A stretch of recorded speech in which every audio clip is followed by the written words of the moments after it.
So welcome, everyone. It's good to be with you here today. And I wanted to welcome our guest, Katie. And Katie, along with her husband, Gay, they've been pioneers in the fields of body intelligence and relationship transformation for over 40 years. They've empowered hundreds of coaches around the world to add a body intelligence perspective to enhance many fields such as medicine, sports psychology, education, and personal growth. You all have authored over 40 books, including Conscious Loving Ever After, How to Create Thriving Relationships at Midlife and Beyond. And you've appeared on more than 500 TV and radio programs. That's amazing, including Oprah. And in our session today, Katie's going to introduce 7 principles and 7 magic moves that take you to conscious loving and super conscious loving. So we're very excited to have you, Katie, and to learn all about conscious loving. So I'll turn it over to you. All right. Thank you. Thank you so much and welcome, everybody. I wanted to let you know that I'm representing the family today. Gay had a unexpected and sudden and quite severe fall and shattered his right femur about 5 weeks ago, and was thinking that he would be able to make this, but he's just not well enough to be able to be here. So I'm representing the family, and part of what we are interested in is, in fact, all of our work is really about revealing essence. And Gay and I got together first in January of 1980, and we've been considering our relationship a living laboratory since then. And some of the things that we've discovered, I wanted to let you know that everything I'm going to be sharing with you is what we call both kitchen and bedroom tested, so that everything that I'm sharing that we've found to be really valuable in close relationship are some things that we've explored and made mistakes and polished over actually several decades. So we went from 6 couples in our living room to this little show, not so well known at that time, called Oprah, in 1990. And we went from 6 people in our living room to 10 million people on Oprah. And that was a whole new venue to be able to share with people what really makes relationship worthwhile. And so what I wanted to share with you today are the practices that have made our relationship more and more fun and more vital every day. And one of the things I'd like you to try on is, because I'm going to be asking you to do little body intelligence experiments all the way along here, so that you can have a felt experience of what we're talking about rather than just the concept of it. I wonder if you would be willing to have your relationships, your close relationships, be a path to revealing more and more of who you are. And one of the great joys of close relationship is being able to be completely yourself while you're with someone else, to be in a way unedited. So one of the things we've experienced in recent years is that we'll very often have the same thought at the same time, even if we're around the world from each other. I remember being in Berlin and picking up the phone to call Gay, and as I picked up the phone, somebody else was on the line, and it was Gay calling me from California at the same time. And that kind of thing happens quite regularly to us. But what also happens is that we're getting to experience each other not as an improvement project. A lot of people get into close relationship as a little fixer-upper, like, has rough edges, but has potential. And making a shift to really experiencing you and your partner as an evolving work of art, as an appreciation project rather than an improvement project. And so your first relationship is with yourself. So I wonder if right now you would be willing to try on, what would it be like to experience myself as a work of art and as an evolving work of art? And I'd like you to just let your body try that on, like you're trying on, a new article of clothing, or you're trying on a new haircut, or you're trying on a new way of looking at yourself in the mirror. So what's one thing that you might do that would allow you to experience yourself as a work of art? What's coming to me is, opening my posture and taking a couple of relaxed breaths. And so if that appeals to you, go ahead and let yourself try that on, just as a precursor to what we're going to be experimenting with.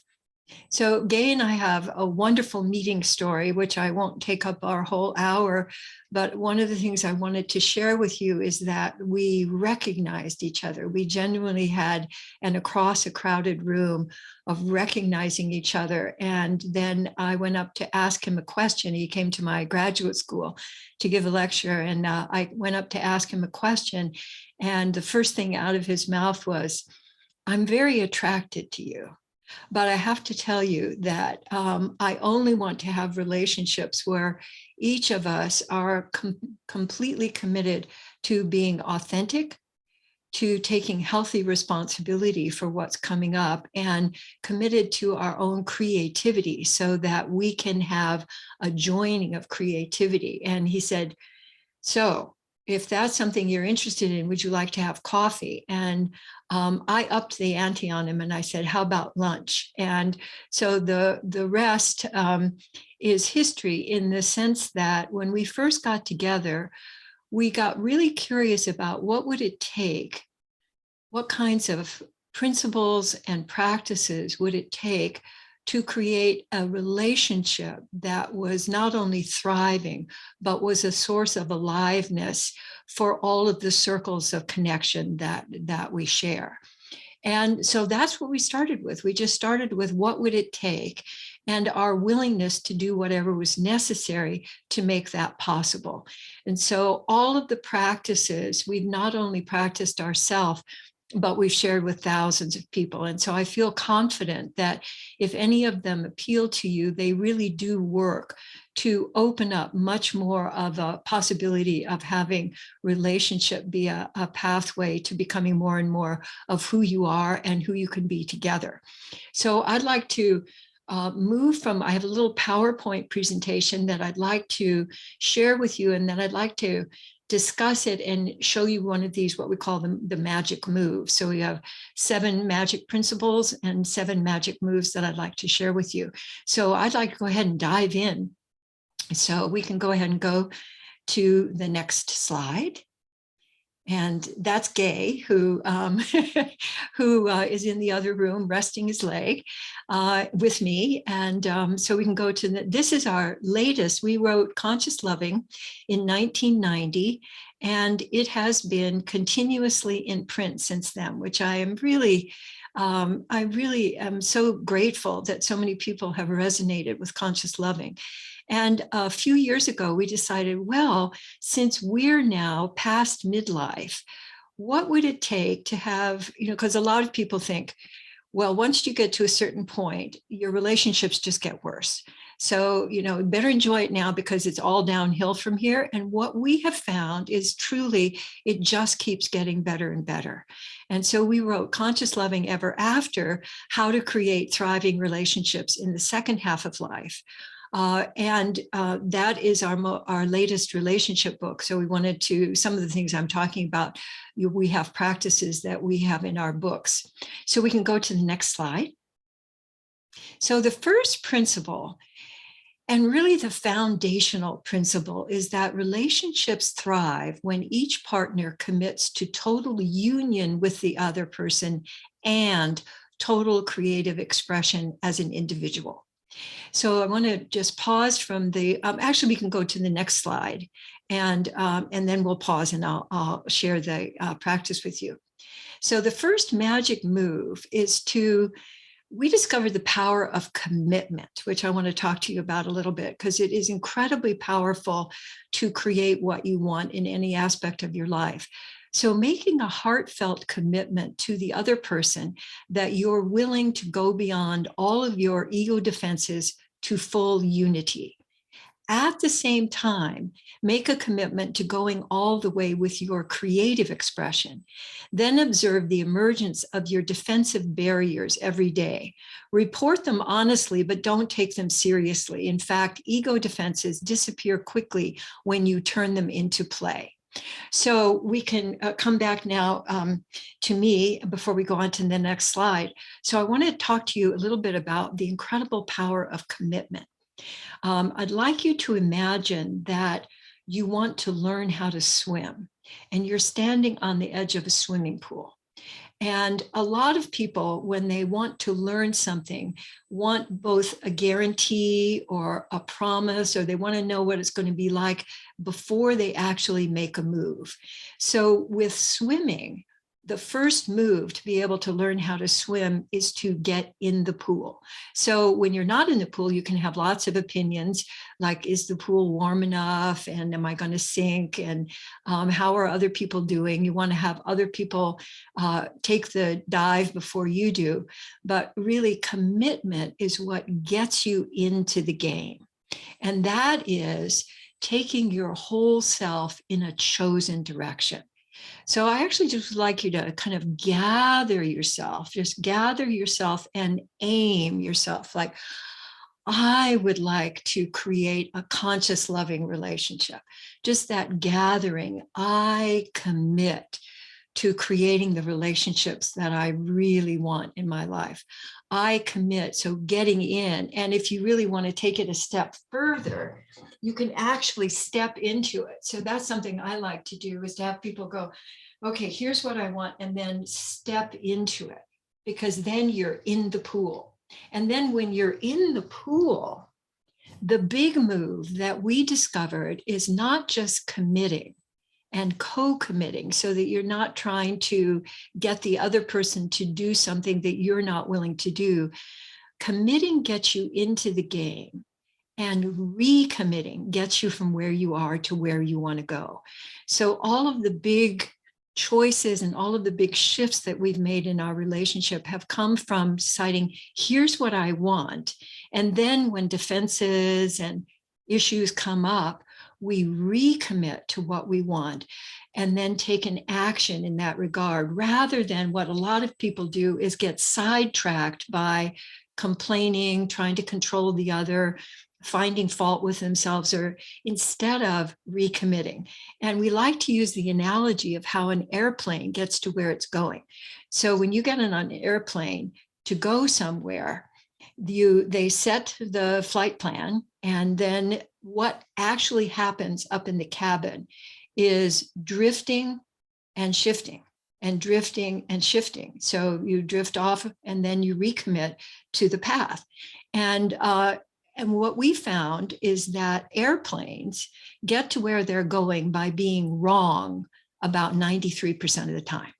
So if you're willing to correct and recommit, that's really the big move. It doesn't make a lot of difference about, who's right and who made the mistake, but the actual recommitting to what you both want. And the other aspect of this first commitment has to do with what we call the relationship dance. And that is what we call the urge to merge, is that every human has an urge to be available to and absorbed and dissolving into something bigger than themselves. And that sense of unity is one of the most blissful experiences that is available to humans on the planet.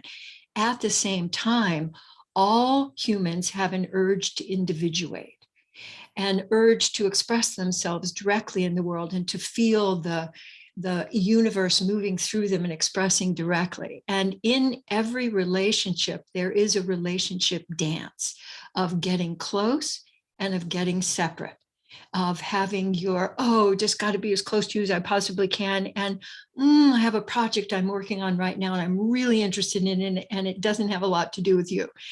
So that dance, a lot of people think is like a minuet, that when I want to get close, my partner wants to get close. And when I want to get separate, they want to get separate. And so it's very harmonious. But what we found is it's more like a mosh pit or a slam dance, but it's definitely, you're going to have some asymmetry. And so one of the really important things to know and to discern for yourself is, how do I know I want to be close? And how do I know I want to be individuated right now or separate? Having some time to myself, taking a walk around the block, or reading a book, or, going off to Portugal to, to have a walking tour.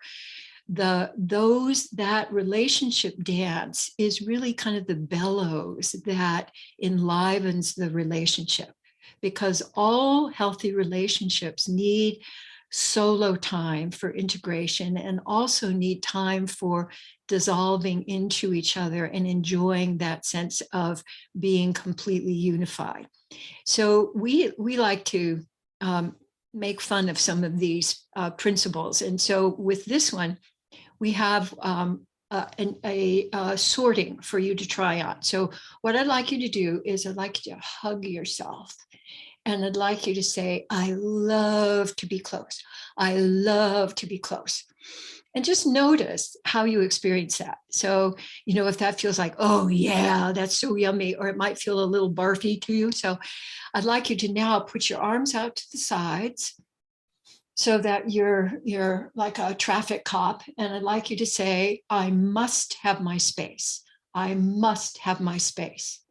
And I'd like you to notice, again, your body response. You're like, oh yeah, that's my tribe. So what we found is that people have preferences. And these people, of which I am one, we call glommers. And these people, of which gay is one, we call splitters. And lo and behold, a lot of times glommers and splitters get together and try to change each other, thinking that the other is a less evolved version of themselves. And one of the things that Gay and I learned is that there was a tremendous amount to learn from each other.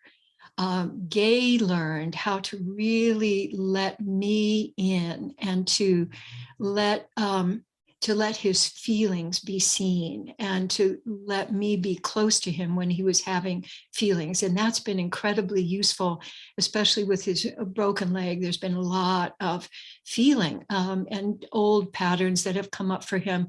And so for him to be able to let me in has been a wonderful aspect of him adopting more glommer attributes. And I have learned how to be by myself and have a direct relationship with the universe that Gay has always enjoyed.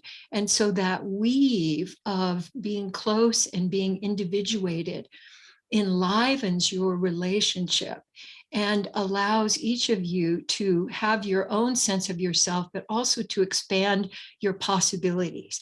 So that's principle number one. And if you are interested in that, all of these principles show up in all of our work, and also on both of our websites of Hendricks.com and Foundation for Conscious Living. We have lots of free videos and activities for you to deepen your experience of these principles. So let's go back to the slide and take a look at principle number 2. The second principle, relationships thrive when each partner learns from every relationship interaction, especially the stressful ones, instead of running programmed defensive moves. Some popular defensive moves are criticizing, listening filters, like listening to be right, lying, sulking in silence, making noisy uproars, numbing out with food, drink, smoke, TV, and other habit-forming drugs. So let's see the second slide. The second magic move is to make a heartfelt commitment to learning something new from every relationship interaction. Notice your defensive moves as they emerge and gradually transplant wondering and truth-speaking in place of defensiveness. All right, so let's take a look at the how we can practice the second magic move. One of the things I've noticed in my 43 years of now working with relationship principles is that human beings love to be right. being right gives you this kind of juiciness that nothing else does. It's this ha ha ha ha kind of, you get a lot of adrenaline from being right. And many people run their relationships from being right. And they get that hit of being right. But here's the thing about adrenaline. It is a short acting, non-renewable drug. You get that high in the moment, like when you criticize or you turn your back or you sulk in silence, but it wears off very quickly, the adrenaline rush. And so what most people do is then escalate. So they get fiercer in their fighting or their defensiveness. And then that leads to a big uproar, and then sometimes followed by apology. Sometimes people do this, they get right and they have this escalation, and then they have sex. And that is what Gay calls a wargasm, that you escalate the adrenaline and then you solve it with sex. And you only need to look at the James Bond movies to see the result of that move, because every time he would do that with a woman, then either in the next scene she would get killed or there would be more big violence. So being right, that human move, and getting defensive, I think really come with being human. And the biggest move in this regard that's made the biggest difference is actually getting open to learning, open to discovery. And for me, and I think for a lot of people that I've worked with, it actually has to do with getting open. So take a moment and get into your most common defensive posture. So here's one I see a lot. It's like, oh yeah, right. Yeah, tell me another myth about relationships, or getting kind of frozen, or just getting really just, oh, nothing I do ever works. So you let yourself kind of get defeated, and notice that each of those moves contracts your body in a way so you can't breathe. You can't really be open to the flow of energy between you and another. So go from that posture of yours. You're like your favorite one. There's also this one, which we're going to come back to in a moment. But being right, how could you open and just get willing? I'm willing to learn from this interaction. What could I learn? And there's a sound, that's our all-purpose wonder move. So first make the sound, that comes with being right and getting a little adrenaline hit. But when you create a through your whole out breath, choose a pitch that feels delicious to you and let yourself and feel that vibrating in you. When you it shifts you from your critical brain to your wonder brain. So it's a great way to get your brain, your thinking brain, online with experiencing learning. So I wonder what I could learn from this is the best phrase that we've come up with. So let yourself try that on. You can try it on first inside yourself. And I wonder what I could learn from this. You could even, I wonder what I could learn from this seminar. I wonder what I could learn from that habit that my partner has that so irritates me.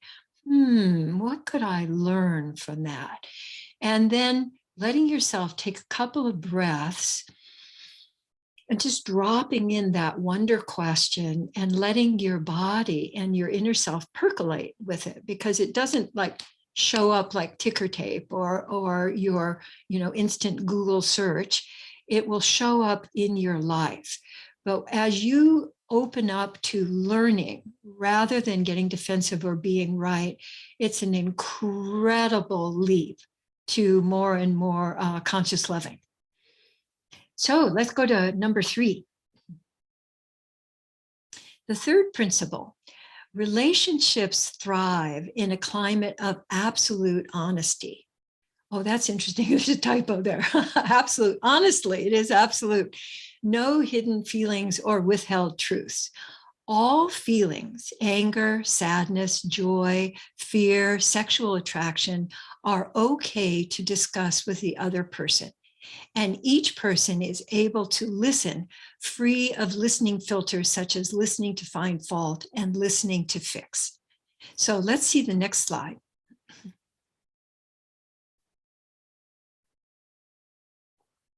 So the third magic move, excuse me, the third magic move is notice your feelings and thoughts and speak about them to your partner. If there are things you've done or feelings that you're afraid to talk about, make sure to speak about those to your partner.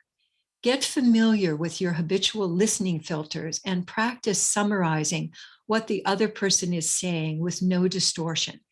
Practice acknowledging the feelings and desires embedded in communications. So let's come back to us.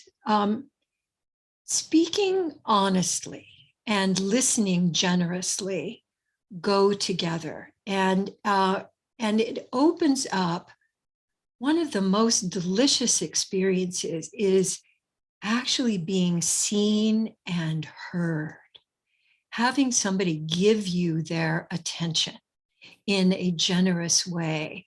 What we know now is that human beings need attention as much as they need food and water. So imagine having those just taken away and you just couldn't have them. You wouldn't live very long, but people go for long periods of time without the kind of attention that makes us all thrive. Without attention, humans die.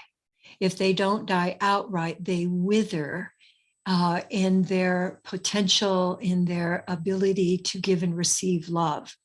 So you can be a source of rich attention. And one of the things we like to ask people, and we have a survey on this in our Conscious Loving Ever After, which is how you like to receive attention.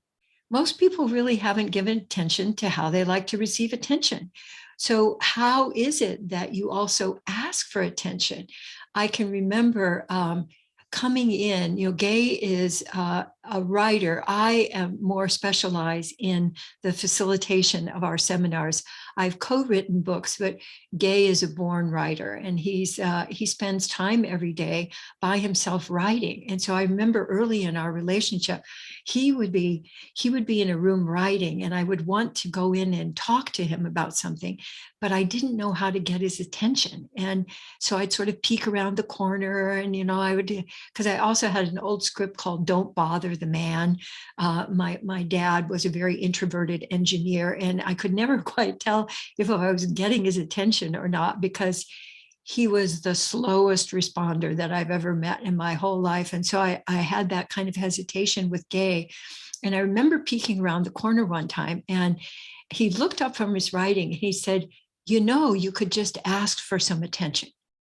And I was really startled. That hadn't even occurred to me. And so I said, hey, I'd like some attention. And he put down what he was doing and he said, okay, great. What would you like? And I hadn't gone that far either. What would I like? And I said, I'd like a hug. And so he got up and he enveloped me in a hug. And I let myself receive that hug, and it dissolved a whole bunch of fear that I had had about not asking for attention, not feeling I deserved attention, always having to earn attention. And from there, we started really looking at how do we let each other know that we want attention, what kind of attention we want, and listening, generous listening, has to do also with the kind of attention that allows people to express. Speaking from discovery and listening generously really support each other.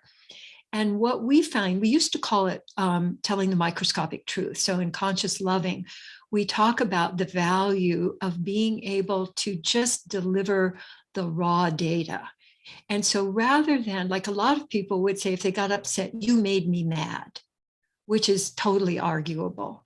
But if I really tune into what's actually going on, I felt angry. I don't know what's going on right now. I could feel hotness in my cheeks. Those are all unarguable.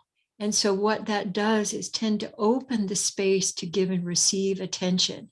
And if I'm listening generously, that is, I'm listening not just for accuracy for what you're actually saying, but I'm listening for what feelings might be embedded there.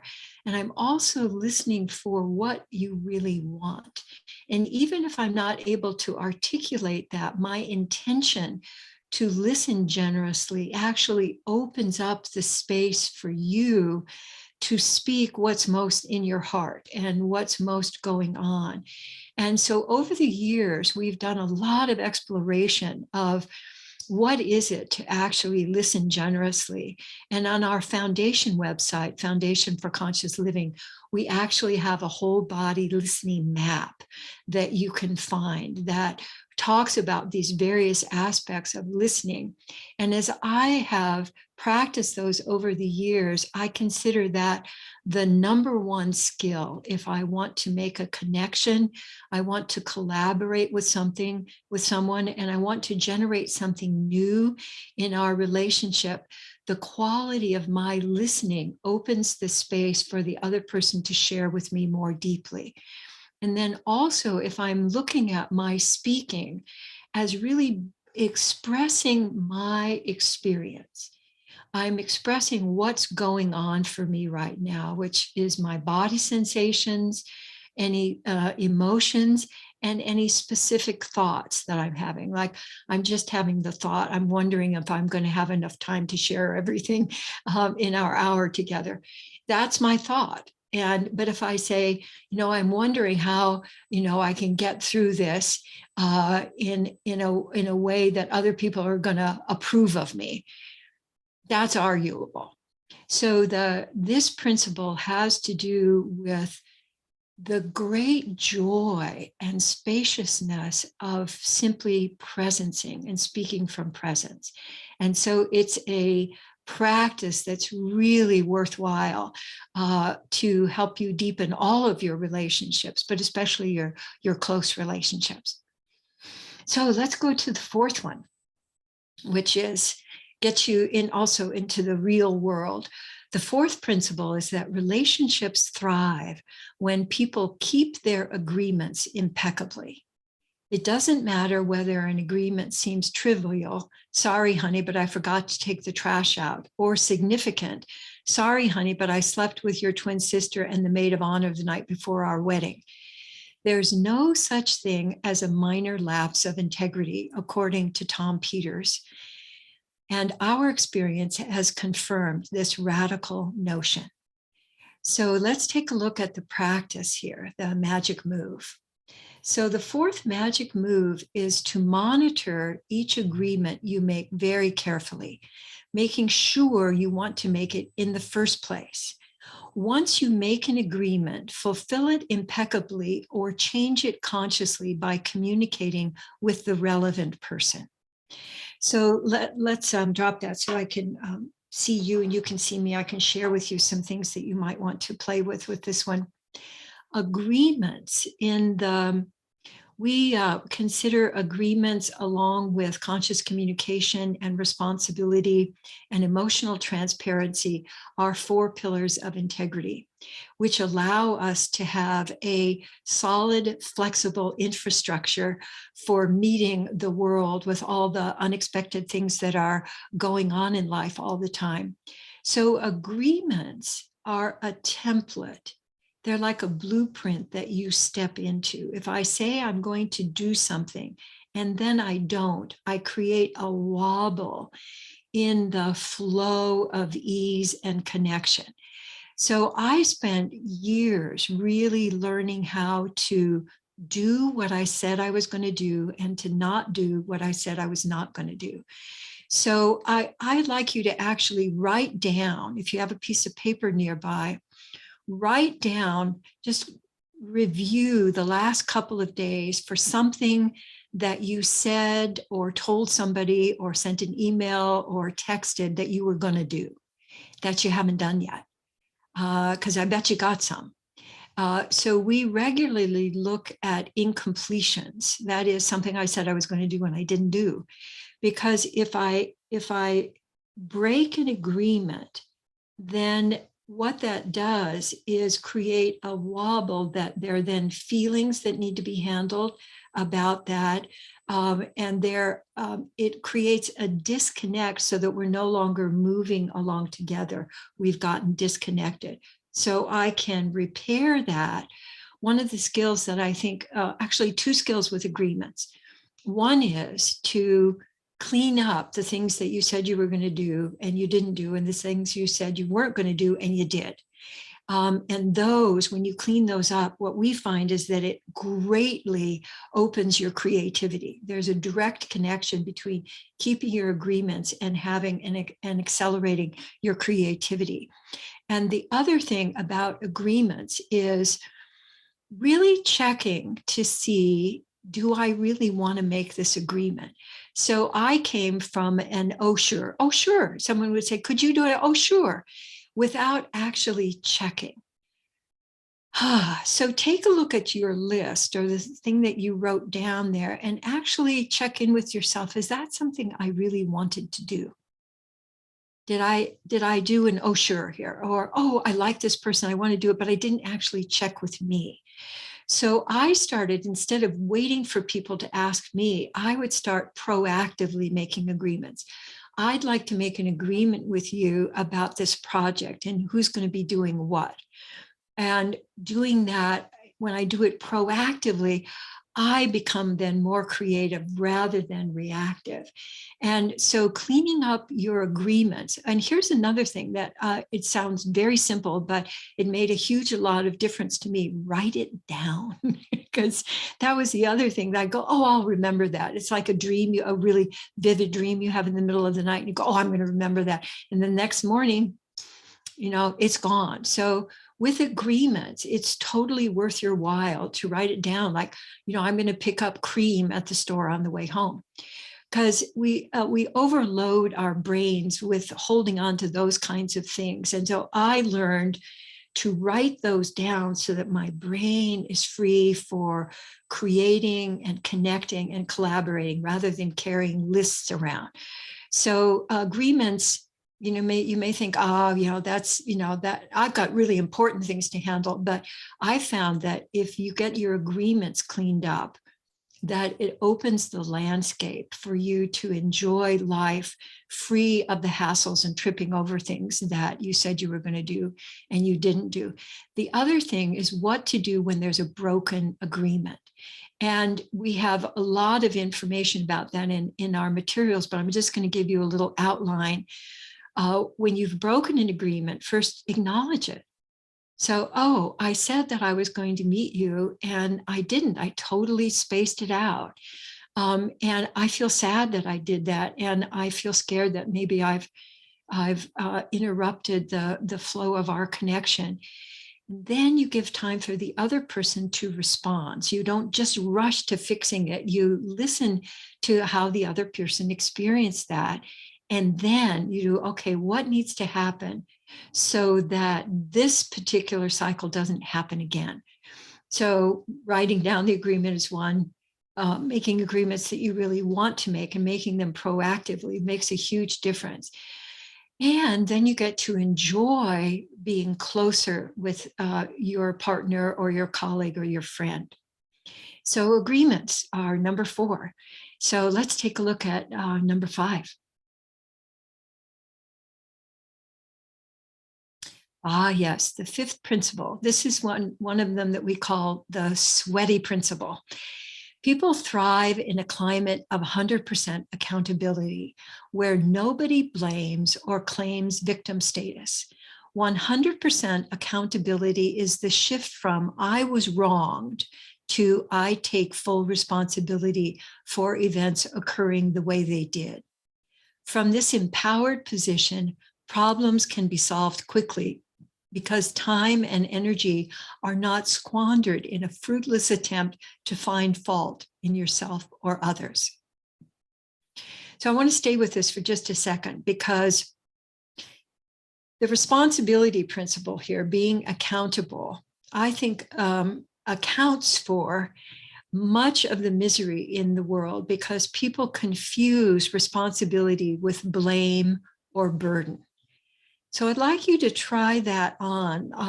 Let's go to the move, and then I want to share more of this with you. So the fifth magic move is that in any situation, claim responsibility for having created it the way it occurred. Wonder about how and why you might have wanted it to occur that way. Speak in empowered language rather than victim language. For example, I choose to go to the dentist rather than I have to go to the dentist. I take responsibility for eating so that I create a healthy body rather than, why did you buy that huge bucket of buttered popcorn? You know I can't resist it. So the fifth magic move of taking healthy responsibility is definitely a grown-up move. And what we have found, so let's go, let's let the slide move away now. So notice something in your life that you're having difficulty taking responsibility for. And I'd like you to first of all, take it on as a burden, like, okay, I'll pick up the kids again because that's my job. And usually burden, we feel in our shoulders, feel the heaviness of burden. But the other most popular move, instead of taking responsibility, is to blame. So I want you to point your finger and I want you to go, ha, ha. And you can go, ha, you can do it yourself. Most people think we only blame others, but I'm sure there are a whole bunch of it go, ha, there you go again, you stupid so-and-so. And notice that when you do ha, you get a little, ooh, this little rush. That's adrenaline. And most people confuse responsibility for blame. Like when someone says, who's responsible for this mess? It really is, whose fault is it? And that shift from blame to wonder is an amazing magic move that can all by itself change your life. And that's where the comes in. So I'd like you to put your finger out there and blame that ha. And then I'd like you to go, So it could be, what can I learn from this? Or, I wonder how I can resolve this issue so that it doesn't happen again.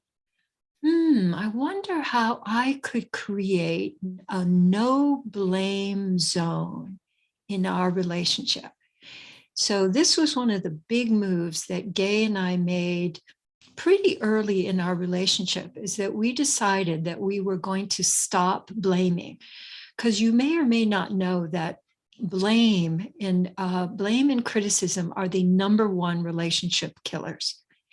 People wither in the face of blame, but they also love the adrenaline. So going on a no blame diet, that was really challenging. We decided to go cold turkey. We just decided to end blame in relationship. And I'd say it took us a couple of years to really get reliable in the area of blame. And what we learned was that shifting from blame to appreciating was the magic move. So shifting from why do you always, why do you never, or why do you never, to appreciating rebalances the ratio that successful relationships have of blame and criticism to appreciation. So thriving relationships have at least a 5-to-1 ratio of blaming to appreciating. And so we decided to, when we found ourselves blaming, we would shift into appreciation right away. And we would recommit. So we're using another one of the principles. We would recommit to speaking authentically, to listening generously, and also to asking for what we want and taking responsibility for, I see how I created that. Because I was mad at you, but I didn't want to tell you directly. And so I just did the sabotagey thing. So see if you would be interested in creating your relationships, your close relationships, as a blame-free zone. And that can be a commitment that you can write down and recommit to. I commit to generating a blame-free zone. And I want to let you know that it is totally possible. So we have eliminated blame and criticism from our relationship. And I can tell you that there has been no blame or criticism in our relationship in this century. I love being able to say that. It's very, and other people feel it. So it's not just a gift to you, it's a gift to the people around you. Wherever you show up, there's a kind of an openness of exploration and of welcoming, rather than, that fighty, fear-based criticism that most people think is how life is. That's certainly how I experienced it. I grew up, I was so pickled in criticism that I didn't really know that. And I remember when I caught it, it was back when we lived in Colorado, which was in the 80s and early 90s. And I'd come home from getting my hair cut, and I walked in and Gay said, "Oh, you got your hair cut." And I go, "Oh, what's wrong?" So just this automatic, I thought, I realized, oh my God, where did that come from? And I realized that I was listening for criticism, because that was just the water that this fish swam in. And so when I began to wake up to that, I began to think, well, what would it be like to be free of blame and criticism, which was just amazing to experience. And what has happened in that is a flowering of creativity for both of us, but also a flowering of availability to hear the other. Because when Gay he would say, "I notice." And I didn't realize at first, but after a while, I noticed that I cringed when I would hear, "I noticed." There was this, oh, what's coming next? I have to get ready for the criticism. And then over the practicing of appreciation, I literally have eliminated the cringe, so that now when Gay says, "I notice," I get curious rather than cringy. So it's really possible for you to not only create a blame-free zone, but a zone that's filled with appreciation and transparency and healthy responsibility, so that it's a playground rather than a battleground. Because a lot of our mythology about relationship is that it is a battleground, and that if it's not a battleground, you have to compromise. And we have found both of those to not be true. So let's go to the next one. Oh, yes. Before I noticed something in my notes that I want to, we can keep it on the sixth principle, but one thing I wanted to say, which was on the fourth principle about agreements, has to do also with a very practical thing that we've noticed, which is making time for the business of your relationship so that it doesn't permeate all of your time together. And where one of the illustrations of that we heard from one of our clients who had gotten home from a long business trip, and he his wife opened the front door and said, "Oh, thank God you're home. The upstairs toilet is broken." And that was a deal breaker for their relationship, that the business of their relationship had kept them from having that, the union, that experience of being together in unity. And so in our book, Conscious Loving Ever After, we have a structure we call the 2 10-minute conversations. There's the business conversation, so the talking about the business of your relationship, and the heart talk. So there's the stuff talk and the business and the heart talk, and we outline how to do that. So it's made a huge difference for us, because we just say, we gather up things for our business meeting and then say, "Oh, I'd like to have a business meeting with you." And we've never found that we need more than 10 minutes for that business meeting. And so if you let yourself practice that, I think it will make a huge difference in giving you space for creativity. So having said that, let me move to the sixth principle here. So relationships flourish when partners appreciate each other liberally. People grow more beautiful through our appreciation of them. Relationships take a quantum leap when each partner practices appreciation of the other as a daily art form. And yeah, so let's look at the magic move there.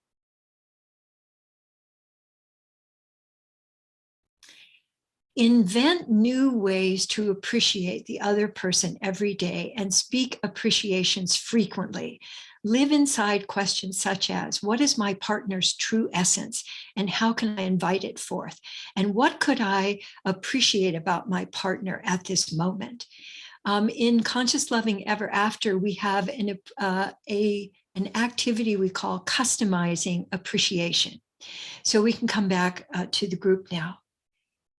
So each of us, you can say, oh, I really appreciate you. Thank you so much. Those are great to be able to appreciate. But when you customize your appreciation, it really acknowledges the particularity of the person you're appreciating. And so we have a little outline for you to assist you in doing that. We've also created menus of appreciation because most of us haven't had much practice in appreciation. We can we feel kind of awkward at it. So we have a month's menu of appreciations on our websites, and we have self-appreciations. In fact, one of our newsletters, if you sign up for it on the foundation, will give you 66 days of self-appreciations, little tips about deepening your appreciation for yourself, because we know now that it takes at least 66 days to create a new habit. So appreciating is, in my opinion, the most important, it has the highest ROI, the highest return on investment of any move that you can make. So if you're wondering, where should I start? Start with appreciating. Start with appreciating you, with appreciating the people around you, finding new ways, not just verbal, but nonverbal, with gifts, with all of the different things that you can think of to appreciate. And you'll notice that your experience of each other becomes sweeter, becomes more friendly, becomes more fun, and it has kind of no downside. So when you appreciate and you grow your ability to appreciate, there are a couple of definitions of appreciation that I find valuable. One is giving sensitive awareness. So right now, just give some sensitive awareness to what you're experiencing right now, what you're thinking, what you're feeling, your body sensations, just noticing yourself as you would notice a work of art and the particularity of what's going on for you right now. So appreciation is not jumping over what's going on. It's really giving your discerning, deep attention to what's going on. And then another definition of appreciation is to focus primarily on the positive. And that means like what's working. So often in relationships, we focus on what's wrong. And when people come in to explore relationships, they're very often focused on what's wrong. But what if you focused on what's working and you appreciated that? And the third one is that what you appreciate appreciates. So when you appreciate, you grow your ability to appreciate. You're investing and you get a return of a richer sense of connection with yourself and with others. And so appreciating, no downside, big upside. So if you're going, where of all of these moves, where would I start? I would start with appreciating because there's kind of no way to do it wrong. And then our seventh one, our seventh magic move, which we can take a look at that slide, our seventh principle. Everything can be resolved with willingness and love. Love is the ultimate healer and liberator because only love is vast enough to embrace its opposite. In other words, you can love yourself even when you hate yourself, and the hate will melt in the larger presence of love. Whatever emerges in a close relationship is the next thing that needs to be loved. Ah, So please, let's move to the seventh magic move. Love as much as you can from wherever you are. So I want to give you our short form of learning to love yourself, which is to think of someone or some place that you absolutely know you love. Could be like a place at the beach or a meadow or a cat or a relative. And I would like you to think of that person or place until you're having the experience of loving.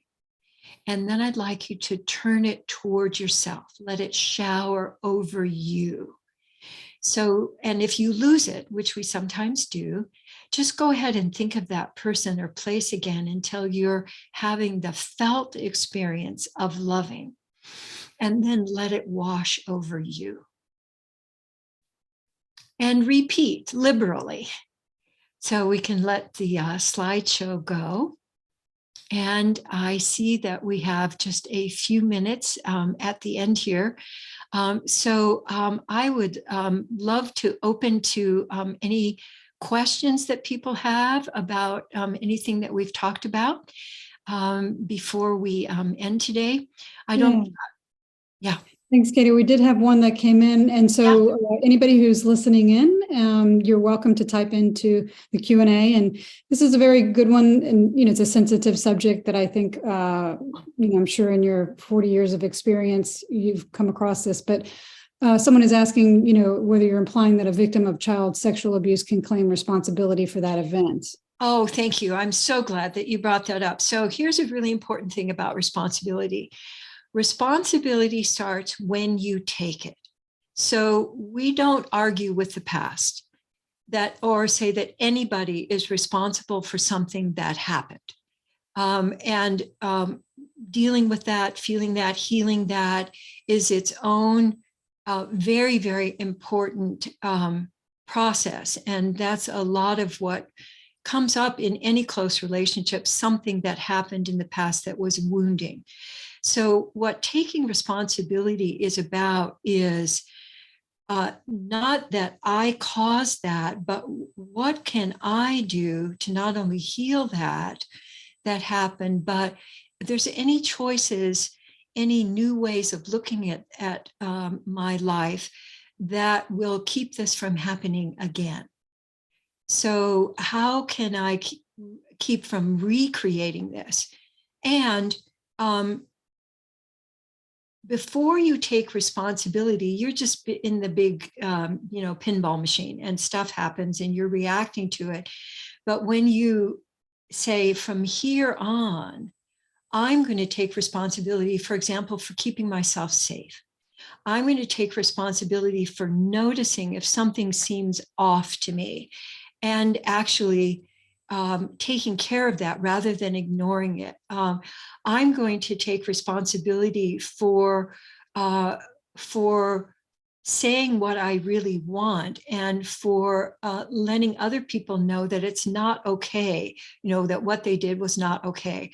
So those are some examples. It's a very, very thorny issue. So we're not blaming people, but really taking a look at being able to respond. So what keeps us from being able to respond is primarily fear. And fear happens also when something has happened to us that can register as held in fear. There's fight, there's flee, there's freeze, and there's faint. And all of those get combined with when something has happened that has injured us.